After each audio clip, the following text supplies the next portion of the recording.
All right, so when I tell you owning a Hellcat is just dangerous, I mean just that. Charger, Challenger, Durango, TRX, Trackhawk, whatever the case may be, owning a Hellcat is dangerous. And I've got a crazy story here. Couple in California owns a Hellcat Challenger, slim body, right? Think it was a 2019. They put this car on Turo. Turo is a car renting service site, right? You can rent your car out to random people, let them hold on to it for however long you agree on. They pay you, done deal. He gets the Hellcat Challenger for a whole week, 5 business days, right? Long story short, he put the car on Craigslist for sale for $26,000. Somebody sees the Craigslist ad, thinks that this is too good to be true. $26,000 for a Hellcat Challenger? Well, it was too good to be true because he ended up buying it. Gave the seller $26,000 in cash. The original owners then realized that we haven't had our car back in 5 days. They reported it stolen, right? They go on Craigslist and see the car for sale, their car for sale, right? It's got all kinds of emblems. It's been rewrapped and all that stuff, but it's their car nonetheless. They get the police involved, get in touch with the person that bought the car off of Craigslist. The criminal gets away with the money. By that time that the transaction had taken place, the criminal took the $26,000 and disappeared. The person that bought the car off of Craigslist had to hand the keys and the car over to the original owners, and the criminal gets away with all the money. I'm telling you, whether you're renting, selling, or buying these cars, you need to be careful because they are dangerous cars. I've told you this. Let's watch the video. It's on TikTok. And sold it on Craigslist. The renter came in and wanted the Hellcat for a week. For a week. There were no red flags initially. Everything checked Our out. GPS tracker showed the Hellcat in the same location. I tell you guys all the time, keep a GPS tracker in the car. But the car was almost never driven. Never driven. It just stayed there. Before his rental was over, he texted us claiming to have lost the key. I told you that. Lost the key. He then asked us, do we have another one? This happens sometimes, but at this point, we got a little suspicious. Those keys are not cheap at all. Those are like $300 keys to replace. Give him a second key. He then randomly said he found it. Yep. We went back on our GPS and they declined to give him a second key because if they gave him a second key, I mean, they've got no way of entering the car at that point. Now we are investigating. Yep. Took it to a wrap shop, got it wrapped. Turns on and drives to the Cerritos Mall. Yep. It then goes from LA to Huntington Beach. LA to Huntington Beach. The Hellcat was still actively tracking, so we headed to the location to check things out. Yep. Upon arrival, we noticed a Hellcat like ours. Looked like theirs. But it had been painted. It had been wrapped, added to it to decals, all that stuff to alter the appearance. Is what transpired. On the top with me, exactly what happened. I have to know. I have to have this uncorded. I have to have evidence. So this is the actual video of him, I guess, approaching the. Just basically start from the top. Start from the top. Yeah, this is him approaching the guy that bought the car from Craigslist, explaining the story from top to bottom. Craigslist. Saw this car. Yep. 26, 28,000. 3 ads. 1 for 32, 2 for 28. Yeah. Messaged him. Offered him 25. Yep. Went to go look at the car.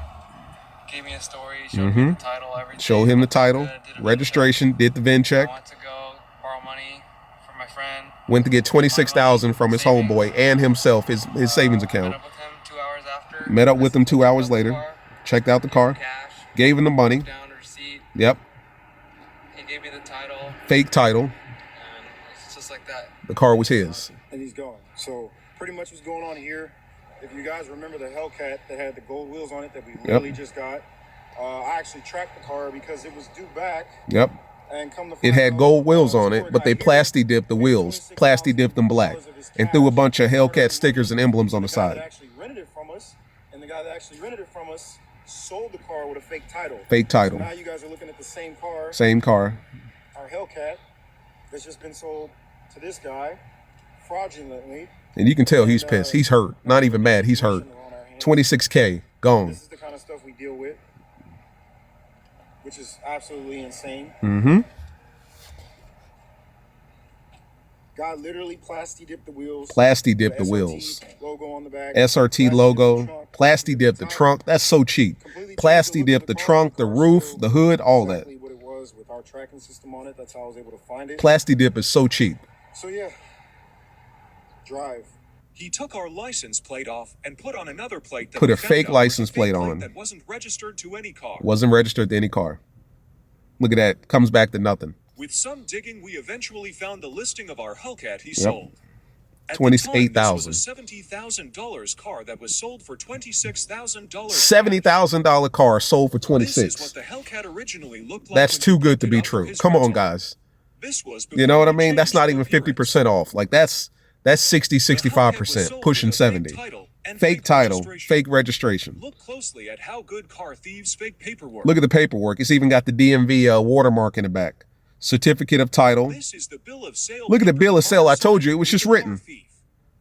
I so-and-so purchased the Dodge Challenger Hellcat, $26,000 cash on this date. And we got our Hellcat back, but the buyer lost $26,000 cash. So they got the Hellcat back, the original owners, but the buyer was asked out at $26,000. So, I mean, the purpose of this video, guys, is like, this is not the first time that I've heard this. There was a story up in Detroit where basically a lady was selling her Hellcat Charger wide body. It was a 2020 or 2021, I believe. And long story short, she invited 2 people over to look at it. They hit her up. I think she put it on Craigslist. They hit her up, and I made a video about this. They hit her up and basically said, hey, listen, we're looking to purchase this car. They come over. It was just her. Mistake number one. You're just a woman. And it was 2 guys. They came over, test drove it. And at the end of the test drive, they pulled a gun over and said, this is our car now, and kicked her out and stole it. And that Hellcat has yet to be seen.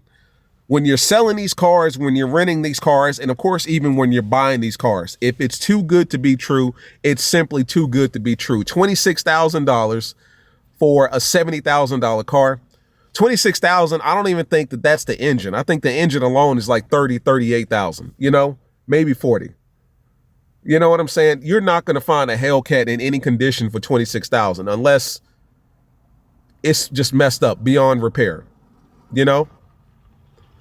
So it's one of those things, like, for one, it's too good to be true. And 2, you got to do your research. Like, seriously do your research. Like, have somebody professional doing this research. You feel me? When something is too good to be true, normally it is. $26,000 in cash for a Hellcat at that time, which was brand new at the time. So this story came from 2019. So this is actually a little old. I didn't know that, but this is kind of old. And it's one of those things like, you let your emotions get the better of you. You know, you let your emotions get the better of you. But this is crazy. But this is just one of those stories, guys, that I like to bring to kind of the forefront, because it's like, just make sure that everything checks out when it comes to these cars. Because if there's one thing that I've learned about the Dodge community in general, there are a lot of scammers, drug dealing, car stealing people that surround these cars for some reason. For some reason, that culture of people, of that class of people, is just in this car industry or just in this car community when it comes to Mopars. You know, I see a lot of stuff. I'll put it to you like that. I see a lot of stuff on a day-to-day basis in Charlotte when it comes to these cars. And a lot of it doesn't check out. That may not even make the video. I may end up taking that out. But, you know, those are the kinds of people that surround these cars, and I don't know why. I don't know why. But it is what it is. At the end of the day, guys, just be careful when it comes to these cars. I've always told you that. Make sure that you do your research. You know, no deal is too good to walk away from. I'll leave you with that. See you guys in the next one. Peace.